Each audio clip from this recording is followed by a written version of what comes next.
Welcome, everyone, to the Sports Illustrated Media Podcast. I am your host, Jimmy Traina. Thank you so much for listening to the pod today.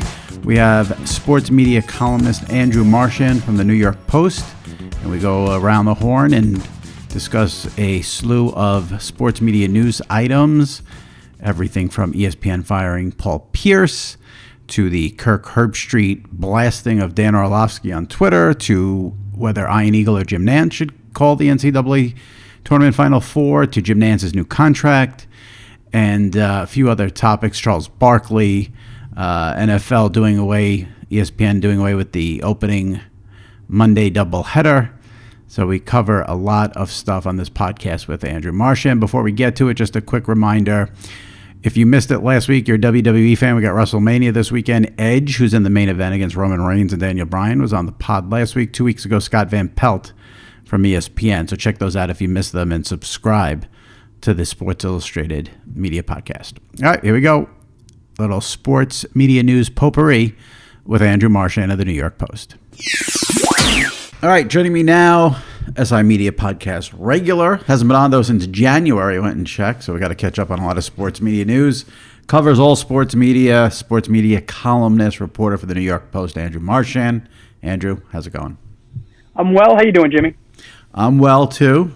And it's been a good run here for sports and sports media in terms of, like, news and having, it's when you look back a year ago, it's pretty remarkable. We went 3-4 months without anything, and now it doesn't feel normal still because you have events with fans not in the stands or a few fans in the stands. But in terms of the calendar, I mean, we're coming off the tournament, we're coming off, we got the Masters coming up, opening day, so it feels like some normalcy back with the sports world, at least. Yeah, I agree. I mean, I think we're all kind of feeling that in our lives too, as we get these vaccines rolled out and hopefully cases keep going down, and we can get back to normalcy and see ballparks full outside of Texas. When it's safe everywhere, and so I think you're going to see that, and the world's going to change a little bit. It's not going to go back to how we were. I'm talking about sports media and in general, but I do think we could get back to a little bit more to what we knew pre-COVID. Yeah, and I mentioned the NCAA tournament. We're taping this Tuesday afternoon, so we're just coming off of the final with Baylor and Gonzaga. So let's start there just to put a bow on it, because you wrote a column last week where you opined that Ian Eagle should be handling the Final Four in the finals for CBS over Jim Nantz.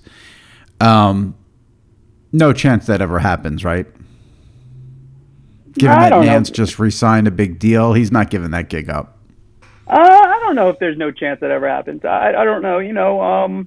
I could see that happening at some point. I don't think it's no chance. I mean, history would no say chance, no. No chance for a while. 30 years. No chance for a while. Yeah, it's been 30 years that Jim has been doing it. So history would say no, but I could see them. I don't think it's out of the question, quite honestly. I mean, he doesn't really you look at his basketball schedule. He does the Big Ten and he does the tournament. He's not, that was kind of the overall point. He's not ingrained in basketball. It's kind of a drive-by, and I think you kind of can hear it in the calls. And so, he's not bad, but your point is well taken. He has been doing it for 3 decades. The bigger issue for me, and listen, I'm not going to sit here and say I watched a ton of the tournament. That would be a lie. But when I do tune in, it has nothing to do with Grant Hill. It's just I have this thing with all sports. When there's 3 people in the booth, it just seems so especially in basketball where you have very little time to get in what you have to. I mean, it's not like baseball where you have a minute in between every pitch. Basketball, 3 people with, I've said this with the NBA too, with Breen, Van Gundy, Jackson. It's not about the people. It's just about, it's just way too cluttered. Well, Raftery is very dominant. I know you're a huge Raftery guy, and I like him a lot. But he's very dominant. He's very quick after the call, to get in there with his points and his sayings. And so, I think we saw a different Grant Hill earlier, or heard a different Grant Hill earlier when he worked with Ian Eagle, which I thought was a big thing. where I hadn't heard Grant Hill sound as good as he did. He sounded like a number one analyst. The energy, I mean, he is Grant Hill. He sounded like he was having fun. You don't really feel that. In some respects, it's good because he's a good guy. He seems like, at least Grant Hill, and he's not like trying to fight. Like, I need to get my 2 cents in. Even on that final call, Raftery gets in there with his onions and the kiss. And Grant Hill, you kind of heard a little bit, but he took a step back. And a lot of times in a 3-man, and this is the issues with 3-man booths, is that people are trying to get their words in, and Hill doesn't do that, so that helps it. But Raftery is very dominant. So yeah, I tend to agree. I think, and especially if you don't work a lot together. I mean, they're just picking it up at the Big Ten tournament, and they've done it a few years now. But it's hard when you don't have that chemistry going in and out that you really need in a 3-man, and is very difficult to pull off. I say this with the NFL, and the same holds true with college basketball. CBS is in very good hands, though, from a play-by-play standpoint. When you can trot out Nantz, Ian, Harlan, Nessler, it's pretty strong roster for the tournament, at least. So, analysts are always going to be the ones that get. I don't know. I feel like maybe fans give the play-by-play guys more shit because they're speaking the most, but it's the analysts who I think, for me, who annoy me more than play-by-play people. That's just a personal thing that I'm throwing out there. Yeah, I think it depends. I mean, look, I think, and I don't like to be this negative, I do think the first job of an announcer is not to annoy, right? Like, I know that sounds very negative, but, like, you just don't want to, it's like an umpire. You don't want the person to annoy you and really kind of ruin the game for you. And there are some who can do that. Sunday night baseball. Yeah, you're not a huge fan of that crew. Alex, I find humorous, but yes, he can. He's about 3 innings of material each week. And then, that he's got saved up, not that spontaneous. So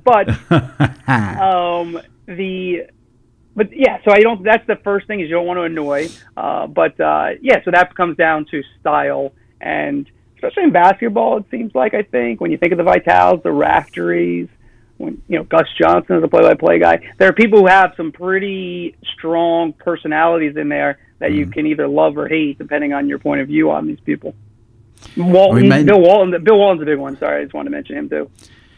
I don't know how anyone can not like Bill. I mean, well, here's the thing. So yes, I agree. Billy's very entertaining. But if you're a huge fan of a team and you're trying to watch a game, right? Well, that's where I could see that. I could see some people not enjoying that. He's very funny. He's obviously older now, so it's endearing. It's a good shtick. That said, if you're really into a game, your team is playing, and you just want to watch the game and just get a little analysis instead of like a sideshow, I could see somebody not liking that.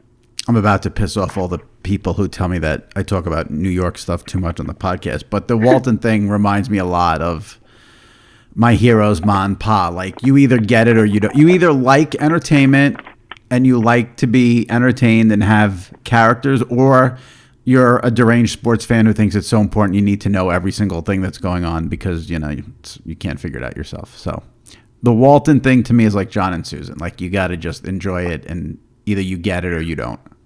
I agree, and like, people get mad that, like, John, might get the count wrong. Okay, you'll survive. It's a meaningless regular season baseball game. You'll survive. Here we go. I'll bring up a point that kind of got a little traction on Twitter, like the Adam Morrison call on Gonzaga. Right? Some people liked it, some people didn't. My point is, it was understandable. I could have done one yay, like whatever he said, one yes, or whatever when he went crazy, and then lay out and let the play-by-play guy have his moment. Because the thing is, people are listening to that now on social media. You know what happened. You see the play.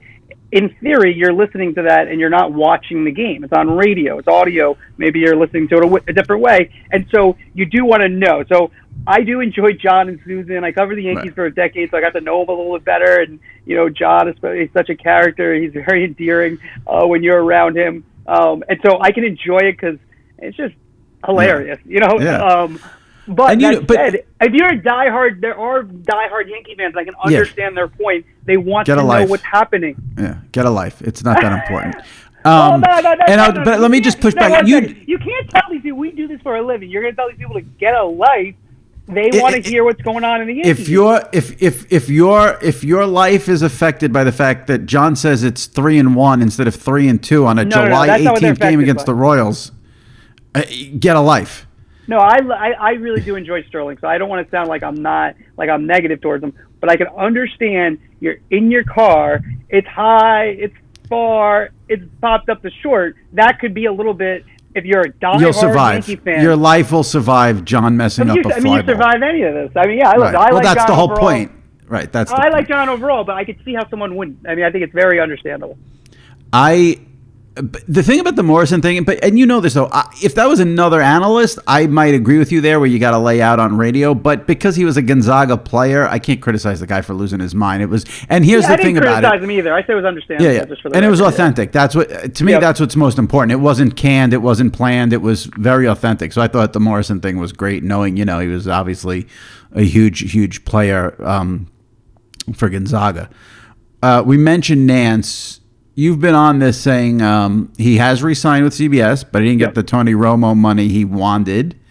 Do you have any insight into whether those negotiations were tense? Are both sides happy? Is one side maybe not as happy? Where do we stand with all that? Yeah, from my understanding, and I kind of wrote it throughout, is that there was a big difference of opinion of Nantz's worth in the wake of Tony Romo's contract. Nantz's side clearly thought, when you look at Romo only working the NFL season, Jim Nantz, we just mentioned, for 3 decades, has been the face of CBS. He does the NCAAs, he does the Super Bowl, and of course he's an all-timer in golf. So they looked at value in comparison. And I think at one point they felt like when they did Romo's contract, they should have done a contract with Jim, a similar contract. I know, I've gotten some pushback, and I know publicly they've said some things, acting as if like everything was hunky-dory. Okay. I disagree. Obviously they're adjectives, and these are the people involved, and they can say what they want, publicly. But they didn't go as smoothly, as maybe you'd think. Now, if you look at all my articles, and especially the original article I wrote, where I mentioned the Romo money, I quoted Sandy Montag, Nantz's agent, in there, where he said, how much value he had, Nantz had to CBS. Look, at the end of the day, and in that original article, I think everyone felt that Jim Nantz would stay at CBS, which is what happened. And sounds like they said a long time. They didn't say how long. There's, the exact details of the deal hasn't been revealed. But it's in that range that the Buck and Tirico's are in, I've been told. I mean, if you're Jim Nantz, you really can't blame him for wanting, to get into that level. The guy does do the Masters, the NFL, and college basketball. A lot of times people want to, maybe call out someone who wants big money for being, greedy or something like that. To me, he's well within his rights there to try to, 100%. Yeah. Kind of money. No, I would agree. I mean, first off, you're allowed to ask for whatever you want. I mean, you can ask for whatever you want. And I mean, I think he did pretty well personally. It's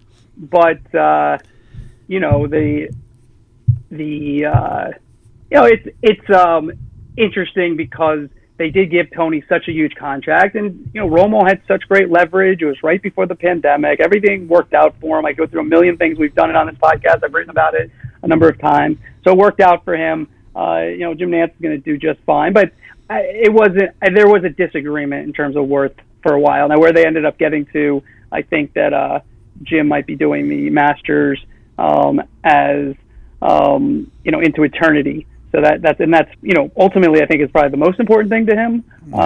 So everyone I guess ends up happy, and he's making plenty of money. It is amazing in this world that we live in today, where everything is about younger, youth, 18 to 49, whatever the money demo is these days. But when it comes to like the top play-by-play jobs in sports, it does seem like, it seems like the youngest guy out there doing it is Joe Buck, and he's 51. Like you don't have 35-year-olds getting top play-by-play jobs. They get, not the top play-by-play, but it is interesting where everything is so generated towards youth, and it's still, Al, Nantz, Breen. I mean, Mike Emmerich just retired. Did he retire last year? After last season. Yep. Yeah, it's an interesting, dichotomy there. Well, these jobs are so good, right? I mean, you get these guys. Think about it. You're calling the biggest events. You're making millions of dollars. Now, I think people don't realize the skill level of anybody who makes the major leagues or major college sports in terms of doing these games. It's not easy. Even talk shows, I think people underrate how hard it is to do a successful talk show. It's not as easy as people think. I could do that. People try, and only some are really good and can really gain an audience. I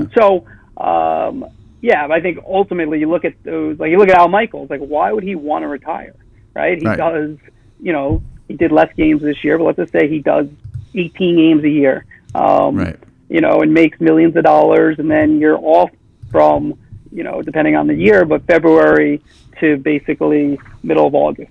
So that's a pretty good runway to do both. So I guess that's why, and they're able to hang on to it. And there's politics involved as well, so it's hard for people to break through and to have change. And I think it's sometimes something that always has annoyed me because it's for all of our careers. The idea that certain people can only do the big games because it's like a chicken and egg thing where you associate that person with the big games, and so they can only do it. I think, to me, the people in charge need to be able to recognize who has the ability to operate and broadcast at that level, and then when if they want to make a change, they can. And it takes executives with little onions, to borrow a Raftery term, who can who know what they're looking at and have confidence. And a lot of them just rather just do the status quo and stay where it's at.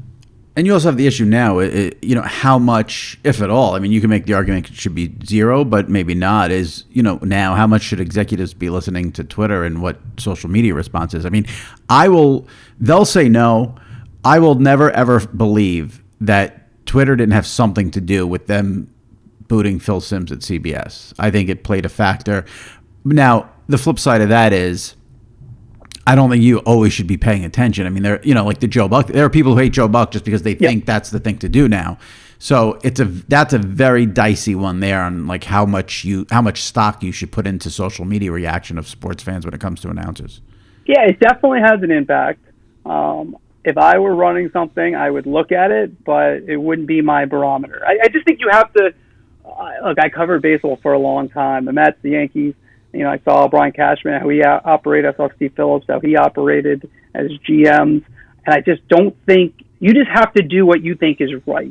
Cashman's thing always was people would talk about they need to bring in somebody to make sure they have, a full house. And it's if we win, we'll have a full house. Now, there was a time, and you're a Yankee fan, when we go 13, 14, 15, I used to say that Cash's goal was to make the Yankees – as boring as possible, personality-wise, and he is succeeding. And he's succeeding. And then they got Glaber, and and Aaron Judge showed up, and now they're an exciting team. But he didn't want the off-the-field any kind of histrionics. The bottom line is, though, his core is correct. Though, is you just have to do what's right by the team, and you can't worry about what the fans say. So I kind of think that applies to all business.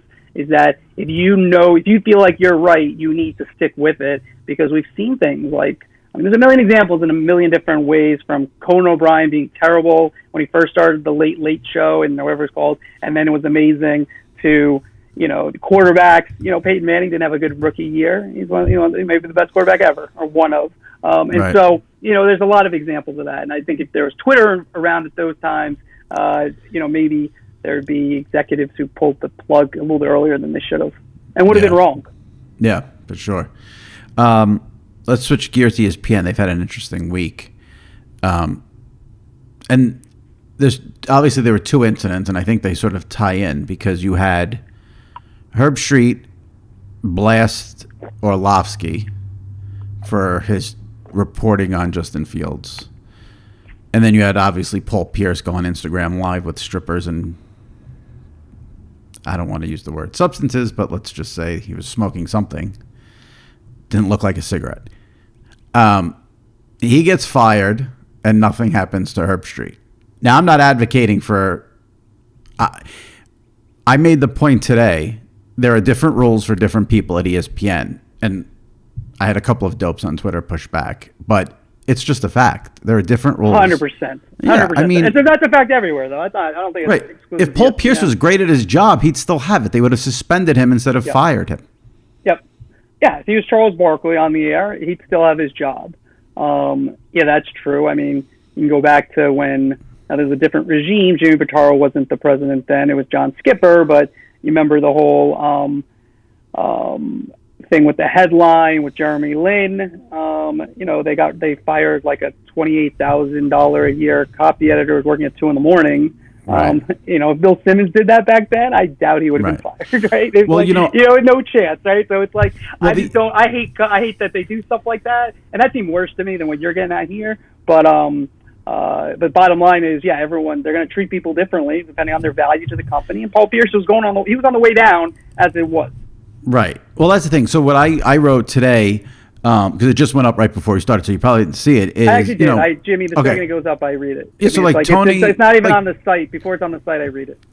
I love that. So like Tony Kornheiser criticized Hannah Storm's wardrobe, and he got suspended because he's Tony Kornheiser. And the one that I forgot about, which I would have written about, but it totally was out of my head, and then someone on Twitter reminded me, was Russillo had an incident with the law where he broke into someone's house while he was drunk. They suspended him. Yeah. So I don't also, Jimmy. Go ahead. Sorry. So my point about Paul Pierce is: do I think Paul Pierce was a great NBA analyst? No. Do I think people were watching anything for Paul Pierce? No. I don't think he had a big following. But it does seem a little unfair and a little harsh to fire the guy. For me personally, I want firing to be like a last resort thing in this day and age. But ESPN has their reasons, I guess. Yeah, well, two things. Number one, I think there's a couple of things. I read your column just so I can see where you're wrong, so I'm ready for this. That's number one. So, was I wrong or right then today? Largely wrong. Okay. Yeah, so different regime. So that's a Skipper regime. Now there's Pitaro. So, like, to say one was, yes, it's ESPN, but, different philosophies in terms of firing and suspension. I think when you look at it overall, a couple weeks ago, Paul Pierce was on the air and he had the wrong team winning a game. There's mistakes, then there's mistakes. That's not. Stephen A. has done that about 50 times. If you want to talk about incidents like that, where Stephen A. has done. He's gotten. It's not good. He talked about a Chiefs. Was it the Chargers? A random. That's bad. But also, again, I'm not really defending it. It's kind of stupid because we look at everyone as experts. I look at them more as performers personally, but. Stephen A. was talking. He screwed up. It's not defendable, but it's not. Paul Pierce is going to be in the Hall of Fame. He's an NBA analyst. They're about talking about a game. I really do think it's worse. Stephen A.'s was bad too, and it's funny, especially because he has such hard opinions. Well, I don't want to get into like what's worse. I'm just saying they are similar things where you go on the air and you have something completely wrong. Yes, but of course, but then you add that with this incident, right? And this is the thing from covering like teams, right? Being a baseball beat writer. They might know. They probably, again, I don't know this. I don't know for sure. They probably know more than we did, right? This might not be it. This is what we know, and there's like a trend that you watch, which isn't good. And they'd already cut down his time a little. Now he still was on the main show, still on Countdown, but they'd already cut down his time. He hadn't made an impact, so. I would tend to think they know more, and also, I was told this, and I think it makes sense. He put this out there. Like TMZ or somebody just I'm not defending video. That. It's like, okay, but he thinks that was okay, and look, I can see your point, and I agree with you. If it was someone who was more valuable at this point to the company, they would keep them. But that's not how it works, though. I guess. Right, of course. But we're in agreement. You said I was mostly wrong, but we're in agreement. All right, fine. I just think they should have suspended him. There's April, May, June, 3 months left in the season. Let him finish it out. Fire him in the offseason if you've got to. There's no rush to fire him 3 months before the season. Suspend him for a month or whatever it is. Because it looks, again, you're firing him because he embarrassed the company, did something wrong, and because he's not valuable to you. And that last part is what's most important. Yeah, but that's how it works. I mean, I don't know. Right. So, but we agree. You said I was wrong, but we agree. What the hell is that about? Well, I read your column. I could go point by point. We could call it up. I could do one of those. Was that Fire Joe Morgan? The guy used to do it. Yeah, you don't have to do that. That's boring. Okay, but I go point. Oh, so good. We agree. I apologize. If ESPN would have suspended him for 2 weeks, would you have had an issue with that? No, I mean, I didn't really Right. I did text with somebody on Saturday. I was out. I got a text of this Instagram, and I said, yeah, I said to the person in the text, he's going to be gone soon. I didn't know Monday, or I would have looked into it a little bit deeper. I guess what I don't like is I don't like ESPN using the fact that he posted it as the reason they. I don't think so. No, I think the overall reason. Let me just make that clear. The overall reason was what was shown. They didn't like in the video. Now, if I do think it would have been different, though, perhaps, not definitely, but perhaps, if he was like taken advantage of, like he did these things, right? But it was private. He didn't know. Instead, he said, that's a whole different. That's changing the entire thing. My only point is, if Scott Van Pelt or Stephen A. Smith posted that video of themselves, they would not get fired. No, probably not. That's all I'm saying. That's all I'm saying. Who knows? I don't know what's going on in Paul Pierce's life, but right, you know what I mean? Like there's, right. I don't want to cast too much aspersions or anything. I don't know exactly what's going on. That showed poor judgment, at that point. Well, that's right. Right. As I said to someone, I don't understand if you're in a room with a bunch of strippers and you're playing poker, how Instagram comes into your mind. That's what I don't understand, but whatever. Based on your tweets, I got the impression you thought Herb Street was totally out of line in blasting Orlovsky. Yeah. Now, what I find interesting about that is ESPN went into like complete hibernation on that whole story, because I emailed them for a comment, nothing. I reached out to Herb Street, nothing. I guess they wanted that one shut down pretty fast. Yeah, I mean, look, it's kind of like their MO these days is to decline comment on everything, which I don't think is a good strategy personally. I think you want to explain yourself because it just makes it clear you're a public company. Like, you can't want to be ESPN, even though they don't call themselves the worldwide leader anymore. Right. Everyone still refers to them as that. They are the biggest sports media company going anywhere, no matter how many people want to say they're diminished, and in some respects they are with the layoffs and et cetera. But they're still ESPN. So if you want to be ESPN, you got to take it. So you're like the Yankees of sports media, right. And so to me, it's always better to explain yourself. I'll go back to the Cashman example. Like Cashman, he's very good. Just going out and explaining it and being honest about situations. I think when you aren't that way, you can't really complain about the narrative. If you don't want to have any on the record, part of shaping the story, don't come to me with complaints, about it personally. So I thought Herb Street's wrong because here's Dan Orlovsky. We could go into, if you want, debating what he said and how he said it and was it wrong and wasn't right. I'm not a fan of anonymous sources taking down someone's character.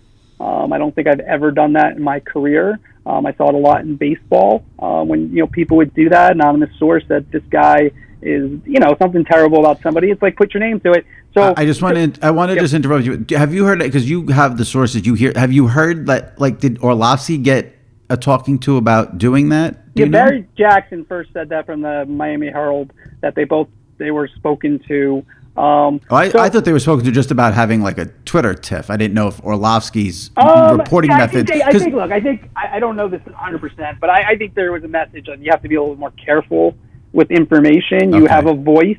I think that's an obvious thing. Like where, look, this is how things we're kind of talked about social media. Somebody like tweeted that out, right? And the way it was phrased, I think, kind of set the snowball of like. Of how people looked at Dan Orlovsky's comments. I think you can listen to them and have a more charitable opinion of how he presented it. Maybe not perfect, he is ad-libbing, but my point would be, again, maybe I'm old school or something. I don't know. If I work at the same company, I'm on the same team as somebody else. And so I don't need to throw gas on the fire that was actually almost at its embers and was burning out and was over. And then he's like, well, Kirk Herbstreit's like, I disagree. I disagree there. Why? Well, the two things. One, total aside, what makes this really juicy for horrible people like me, maybe you, is that I love that this happened on the Pat McAfee show when 2 weeks ago Pat McAfee ripped ESPN for not letting their people go on his show. Like, that's such a great layer to. I'm sure ESPN's PR people are thrilled with that, but I love that layer of this story, just to throw that out there. And then here's my see the two there. So the Orlovsky, Herbstreit, and Pierce thing. What I find similar about them, and this may not be the case as much for the Pierce thing.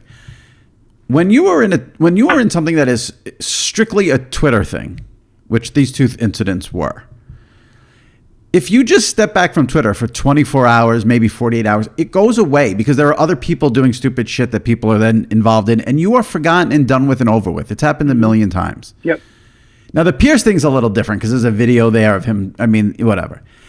But Orlovsky, who likes to tweet a lot and seems to be on Twitter a lot, if he would have just stepped back for 24 to 48 hours, it would have been over and done with. But then he's sending out all these tweets trying to defend himself. Then he's making a video, and which is what Herbstreit reacted to. If Orlovsky would have just let it just sit there for a day, it would have been over and done with. But then he goes and tries to do an apology justification video, and that's what Herbstreit said. This is absurd. This is ridiculous. Blah, blah, blah. So that's my only pushback on that on you. I think that's what your points are well taken. I think when you're in the middle of the hurricane, right, it's hard to step back. Especially like kind of race was involved, where people are kind of acting as if Dan's racist in his comments. I think it's hard to not want to say no. Listen, let me explain it more without a. But people don't want to listen. People aren't going to. You could. You could lay it all out. You're right, but Jimmy, if you're ever in that hurricane, I agree with you. When you're not in the hurricane, you can sit back and say, what you're saying, I think you're 100% right. When you're actually in the hurricane, though, I think it's hard just to sit back. And I guess my problem with Herbstreit would be, he also looks, to me, it doesn't, I get it, and I think he's been pretty good about it with the Ohio State stuff, but, he is an Ohio State guy. I don't know if that looked really great either. It's like, I think it's unneeded. Like, I don't know why he felt the need to do that. I think that's where his Ohio State fandom, he went there, loyalty came in. I haven't talked to him, so I don't know what his thinking was. I didn't find it right if you're on the same team. That's my point is you're supposed to be on the same team, and I get all these guys you'd be surprised are threatened by this guy and that guy. I don't know if that had anything to do with it, but not that he's really a threat, even though he's up and coming, Dan Orlovsky. But a lot of guys want to take a little shot if they can whenever they feel a threat. So I'm not saying that I don't know that that's why he did that, but I just felt I just think it's uncalled for. If you're on the same team, what do you do? Yeah, that's fair. That's fair. I have no issue with that statement at all. I just think Orlovsky is too wrapped up in Twitter, and he has if someone thinks Dan Orlovsky is a racist because of what he said about Justin Fields on the Pat McAfee show, no video he makes on Twitter is going to change that person's mind. So you're just extending the shelf life of the controversy. You're right. You're right. Yeah. I mean, you're right. That's dead on. So there you go. But Herbstreit. You listen again. I love seeing someone on ESPN blast someone on ESPN. It's wonderful. Yeah, I like it too. I can't say I don't. But that one was harsh. I will say that was harsh. Speaking of people who will just say anything at any time, let's start with this. Do you think Charles Barkley will be back covering the NCAA tournament next year after he went on TV and said the NCAA was all sorts of things? Yeah. Maybe somebody else. They're not taking Charles. It would be a mistake. Talk about you want to extend a story and make it bigger. You take Charles Barkley off with, the megaphone he has to be on any show, anywhere, anytime. That'd be a mistake. So I would think he would be. Look, Barkley's entertaining. In my opinion, the reason he's where he is because he'll say what he thinks. is he really? I think he does watch a little more college than he previously did when he first started doing this, and knows a little bit more. But he doesn't really know anything about college hoops, like in terms of in-depth knowledge of all these teams. I mean, he probably doesn't even know the NBA at this point in terms of in-depth knowledge. But he has like that Al McGuire ability just to sort of show up at a gym, watch a game, and have insightful things and fun things to say without having to having to study every little thing. And he's, like we talked about A-Rod earlier, where like I think you talk about like, the two spectrums of it. Barkley can just talk off the cuff and is so calm and relaxed in doing so, and confident in himself to do that. This is really, really inside, and I don't know how many people that are going to care about this or even grasp it. But what I find interesting about him doing the tournament is, half the tournament is on CBS and half is on TBS and TNT. And the Turner part of it, they know Charles, they're used to Charles, and we know that when Charles is on Inside the NBA on TNT, he often will not talk about sports and will get into politics. No, what I believe from my observations is that out of all the networks, CBS, NBC, ESPN, even ESPN, the one that doesn't want to go even near any of that stuff is CBS. And then he goes on, during the tournament and says, we're divided because politicians want to divide and conquer us. He thinks most black people are good, most white people are good, and it's the politicians that have caused this whole ruckus. And I imagine like the TNT people are just so used to that, and the CBS people are basically having a stroke when he says that. I mean, yeah. Because, it is, he's making that statement on a, pregame show for the NCAA men's tournament. I mean, look, he's Charles Barkley. He can do that. Right. Most guys don't. Most people have to toe the line. And CBS is conservative, but most of the networks aren't going to really go at the leagues they cover, right, et cetera. But yeah, I'm sure they don't love it. Like the whole Baylor situation, they never mentioned what happened before, right? Like, Jim Nantz was talking about redemption at the end, and it's like, from what? They never mentioned, the murders and rape and, what happened earlier, which I don't, look, I thought, just to be clear on that, I tweeted about, it's like, it's not that they just didn't have to, if they hadn't mentioned it, it's been 20 years. I mean, I think, again, I don't know if that's probably, journalistically, obviously, that's the wrong thing, but you could have gone with a different angle. But when you choose to go with that angle, and then it seems like a pretty conscious choice not to mention what happened with Baylor, I don't know how you can go with the redemption as a storyline. Right. Although I do think every network would have made that decision probably, but I don't know. Maybe not. Maybe ESPN would have went there. I'm not, Well, it's not that going there. You don't have to go there, but then you can't make it the story at the end. Right. That's my point. No, you can't just decide, all right, well, that's the story. Okay, wait, this big story that's now the number one story in terms of your headline wasn't discussed at all. The two don't meet, in my opinion. Yeah.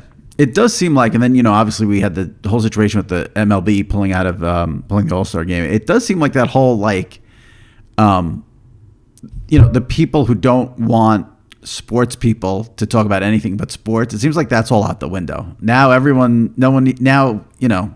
it's a free-for-all, basically. Talk about whatever you want. I mean, it's hard to do that story and not get into politics, so it does seem like everyone's voicing their opinion. I feel like people are voicing their opinion on politics even more now than during the election and before that. I feel like the cat is out of the barn.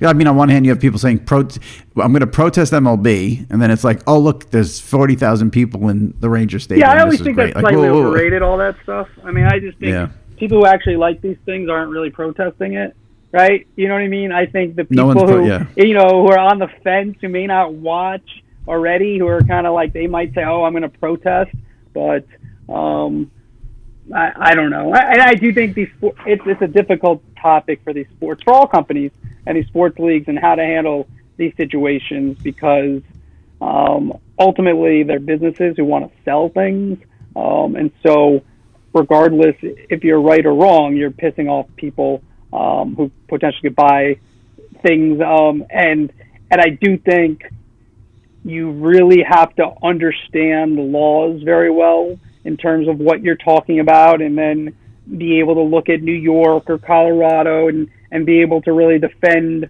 yourself when people bring up other things, and now people bring up China and baseball, and everyone's working with China, and so I don't know. It's like kind of it's a difficult place to navigate. I mean, ultimately, I always go, you have to do what's right in your heart. I feel like that gets you to the best place, So, even if there's some pain to where you're going, I just think that's the best place to go personally. But I don't run businesses; they're a little more callous in general. It was just funny. I mean, and boycott Coke, and like Coke is a huge MLB sponsor. That whole thing is like Coke is going to go out of business or something. Do you know why? I think I read it yesterday. I guess they're not doing opening week doubleheader on ESPN for NFL going forward. What's the logic there? I love that doubleheader. Yeah, well, I mean, you only get a certain amount of games, so they are going to do a Saturday, and this is going to be a part of the new deal, but they're getting a year early. The new deal is going to affect the following season, or the 2 years from then. 2 years from then. But the new deal, they're going to get ABC/ESPN is going to have that doubleheader on Saturday, last weekend of the season. So, I guess their game tonnage up. So it's a replacement. Why? Yeah. Again, I think for this year, I could be wrong. I believe that when they go back to the regular deals, that doubleheader will be restored. But there must be I would guess there's a game limit that these are the amount of games that ESPN gets. We prefer the Saturday doubleheader. They gave them that doubleheader in late December, or early January, I think it is. Instead of the first weekend of the season. And it's not like, just give another game. I mean, these games are so valuable to the you're taking a game from CBS or Fox or whatever, however that game gets there. So it's not like just an easy just give them both. It just doesn't work like that. So I believe that's why you have the one and not the other. Last thing, because I just saw it, and then we'll wrap. I just saw it's. I guess today is the anniversary of Jim Rome calling Jim Everett Chris Everett. I mean, I'm obsessed with this. If this happened today, if this happened I'm obsessed with it. I mean, if that happens you have a broadcaster call a male athlete by a woman's name today, you're done. Yeah, Rome would be done. When he was just calling, he wouldn't. You just don't do that anymore. It seemed wrong then. The interesting thing about Jim Rome, and a lot of people listening to this around the country know this. I mean, he's bigger than Mike and Chris, I would say. If you look at radio, I know in New York everyone's like Mike and Chris, and they're icons, as a team in local radio. But Jim Rome, I mean, he was, again, I haven't listened to Rome in a long time. When I worked down near Houston, I listened to him a lot. And he was getting, back then, he'd get like 20,000. You're saying biggest sports radio I'd say the biggest sports radio talk of all time? I would say so, yes. I would say bigger than Dan Patrick? Yes. Okay. Dan's more of he's had a very good career as a talk show host, but, I mean, Rome has done it since his 20s. That show, you look at him, he was in his 20s. But yes, he would have been done. He also used to say stuff about WNBA players that wouldn't fly. And I don't know if he's ever kind of done an apology tour on that one. I know I read that he and Everett have never spoken since then. But yeah, that wouldn't go over well. You talk. That did hurt his career. I mean, I don't think it's not like that. It sounds like that elevated him. It made him more famous, maybe, but I think that ESPN2 show went down pretty quick after that, if I'm not mistaken. And so it wasn't like it helped his career, and then he built himself back up on radio, got a show on Fox Sports with Wally Matthews, and it became his own show. And then, he went back to ESPN and now CBS. He's had an incredible career. He's made a lot of money. I think he owns his show more than the others did. So he's had an incredible career, but yeah, that you're right. I am interested if this happened today. What would social media be like? What would be the reaction? How would this gone over? And yeah, it changes everything. I'm just thinking about it. I mean, that's like one of the biggest, incidents ever. And that was without the internet. Like, you know what I mean? Like, that was crazy. Before clips spread, so that shows you how big it is. Well, he was trending like on Twitter now, 27 years. I mean, it's not even like 30. It's like 20, it's like a weird anniversary, 27. We like the round numbers of the fives. And like it's 27 years, and it's like a big deal on Twitter. I find it interesting. He's never, if it were me, I would have reached out to Jim Everett. That's me. I would have reached out and said, "Hey, let's do this." But maybe Jim Everett was like, don't ever. Yeah, I guess he did. But again, I saw Everett say it that they've never talked. It seemed like he might have been more open to it. I mean, he doesn't owe him anything, and it's totally. Look, a lot of these things that are not okay. I don't know. I think Jimmy, you're probably like they never seemed okay, right? Like you heard him calling him Chris Everett. Like, how is that? I mean, there wasn't a part of me like, that sounds right. That seems like like you should be saying that. I mean, it was sexist then, it's sexist now. I mean, of course, now there's just more of a focus on it and less tolerance. But it's a stupid way that a lot of men, argue with each other. It is. Not now. Back then, I'm saying no one even thought twice. Right.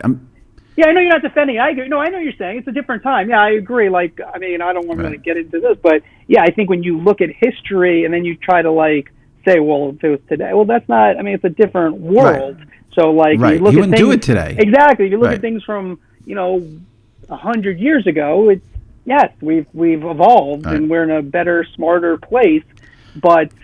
There might be things now that are going on that people are against that in 100 years it might be like, well, how could you have thought that? How could you have said that? And I think people now would be like, oh, no, that's how it was now. So I don't know. I think the internet and social media, and you made this point very well during the Orlovsky discussion, like nuance just gets totally lost, right? Like it's no nothing. Context. It's like no context. Even if you say it and then you try to defend yourself against it. I mean, I've learned not, whatever. If someone takes something the wrong way, I'll if I need to clarify something, if I look back at what I said and I didn't say it clear enough, yeah, sure, I'll go back. But not everyone's just going to understand what you're saying, and you can kind of tell by the reaction if most people did or didn't. And I can't really focus on the people who just, lack reading comprehension. Right. I wish you were a wrestling fan because I would love to discuss the fact that Peacock now is editing 87 billion minutes of WWE footage to take out offensive things they've done in the past. Because that is a fascinating story to me. But how do you? I don't really see how you do that, right? Because first off, well, there are. Listen, if you're a wrestling fan, you can name 10 to 20 things right off the top of your head. Oh, I can. I was a wrestling fan as a kid. I mean, Slick. I mean, they had Roddy Piper wrestle a match in blackface. Yeah. Slick. You don't need to be a rocket scientist to realize. What was that? Slick. Remember the oh, yeah. There's I mean, it was based all on stereotypes, the whole thing. Right. But, again, I don't know. So, Roddy Piper wrestled a match in blackface. It happened.